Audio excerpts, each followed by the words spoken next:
ఈ వీడియో నచ్చినట్లయితే లైక్ చేయండి, సబ్స్క్రైబ్ చేయండి. రాత్రి కేదార్లు సూర్యమామను కాపాడేసి ఇంటికి వచ్చేస్తూ ఉంటారు.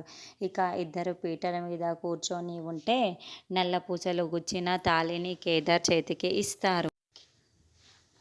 కేదార్ ఆ నల్ల పూసల తాళిని జగదాత్రి మెడలో వేయడంతో ధాత్రి ఆ తాళిని చూసుకుంటూ చాలా చాలా సంతోషపడుతూ ఉంటుంది. అందరూ అక్షంతలు వేసి వాళ్ళిద్దరిని ఆశీర్వదిస్తూ ఉంటారు. అప్పుడే సూరిమామ దగ్గర నుంచి సుధాకర్ ఫోన్ కాల్ వస్తుంది. నేను సూరిని మాట్లాడుతున్నాను.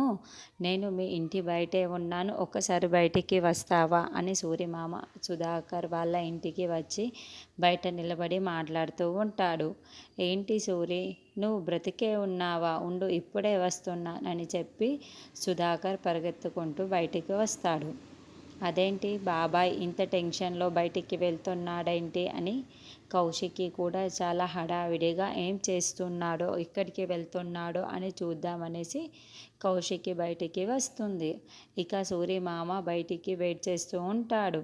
సుధాకర్ పరిగెత్తుకుంటూ వచ్చి, సూరి, నువ్వు బతికే ఉన్నావా? నువ్వు చనిపోలేదా? అని సుధాకర్ని చాలా షాకింగ్గా ప్రశ్నిస్తూ ఉంటాడు. అవును సుధాకర్, నేను చనిపోలేదు, నేను ప్రాణాలతోనే ఉన్నాను, బ్రతికే ఉన్నాను. మీకు వార్నింగ్ ఇవ్వడానికే ఇక్కడికి వచ్చాను అని సూరి చెప్తాడు.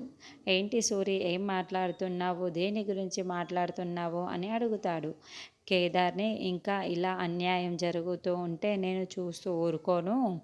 కేదార్ని నువ్వు సొంత కొడుకుల్లా అందరి ముందు అంగీకరించాలి, ప్రేమని పంచాలి, ఈ ఇంట్లో ఆస్తి కూడా రావాలి. కాబట్టి కేదార్ ఈ స్థానాలన్నీ నువ్వు ఇస్తేనే సరే, లేకపోతే నేనే మీడియా ముందు ఈ నిజాలన్నీ మీడియా ముందుకు బయట పెట్టేస్తాను. ఆలోచించుకో. నేను చెప్పింది చేస్తావా, లేకపోతే మీడియా ముందుకు వెళ్ళి నేను చెప్పడం వల్ల మీ ఇంటి పరువు మొత్తం పోగొట్టుకుంటావా? నువ్వే ఆలోచించుకో అని సూరి వార్నింగ్ ఇస్తూ ఉంటే కౌశికి ఇదంతా వింటూ ఉంటుంది. సుధాకర్ ఇప్పుడే ఏం చెయ్యాలా అని షాకింగ్గా వింటూ టెన్షన్ పడుతూ ఉంటాడు.